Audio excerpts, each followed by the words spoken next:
জুলাই পদযাত্রার অংশ হিসেবে আজ যশোর হোটেল অরিয়নে শহীদ পরিবারের সঙ্গে সাক্ষাৎ করবেন জাতীয় নাগরিক পার্টির এনসিপির নেতারা। এই বিষয়ে আরো জানাতে সরাসরি যোগ দিচ্ছেন আমাদের সহকর্মী সালাউদ্দিন সাগর। শহীদ পরিবারের সদস্যদের সঙ্গে কি দেখা হয়েছে এবং এ বিষয়ে কি বলছেন তারা, বিস্তারিত জানাবেন। ধন্যবাদ তো আপনাকে। আপনি যেমনটা বলছেন, আসলে এনসিপি নেতারা গতকাল রাতে কিন্তু যশোরে এসে পৌঁছেছেন। তারা যশোর ওরিয়ন হোটেল ইন্টারন্যাশনালে কিন্তু রাত্রি যাপন করছিলেন। সকাল 10টার সময় শহীদ পরিবারের সাথে সাক্ষাৎ হওয়ার কথা ছিল, কিন্তু আসলে সকাল 10টায় তাদের সকালের নাস্তা শেষ না হয় সকাল 11টার সময় কিন্তু পরবর্তীতে তারা আবার এটা পরবর্তী শিডিউল ঠিক করে। তো আমরা দেখেছি যে আসলে শহীদ পরিবার এবং আহত পরিবারের সদস্যরা কিন্তু ইতিমধ্যে এসে হোটেলে পৌঁছেছেন। তারা কিন্তু সেখানে অবস্থান করছেন।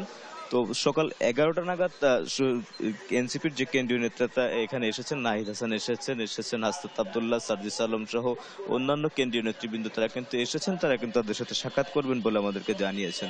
তো এর আগে গতকাল রাত 10টার দিকে কিন্তু তারা হোটেলে প্রবেশ করেন, কিন্তু তখন তারা কোনো গণমাধ্যমের সাথে কথা বলেনি।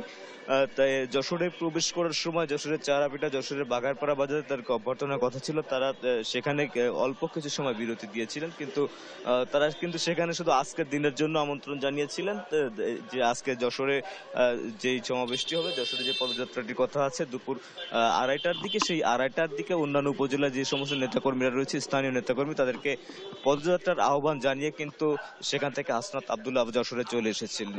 তো শেষ খবর পাওয়া পর্যন্ত আমরা যতদূর জানি যে সকাল 11টায় হচ্ছে শহীদ পরিবার আহত পরিবারের সাথে সাক্ষাৎ করবেন এনসিপি নেতারা। তারপরে কিন্তু আসলে দুপুরে জুমার নামাজ আদায় করবেন যশোর মডেল মসজিদে। তারপরে কিন্তু পদযাত্রায় অংশ নিয়ে সাতক্ষীরা এবং খুলনার উদ্দেশ্যে রওনা হবেন। তো এই ছিল এখন পর্যন্ত আমার কাছে যশোরের সর্বশেষ। আমি রয়েছি এখানে, পরবর্তী আপডেট আবার জানিয়ে দিব। তো সাগর, আপনাকে ধন্যবাদ। যশোর থেকে যুক্ত ছিলেন আমাদের সহকর্মী সালাউদ্দিন সাগর।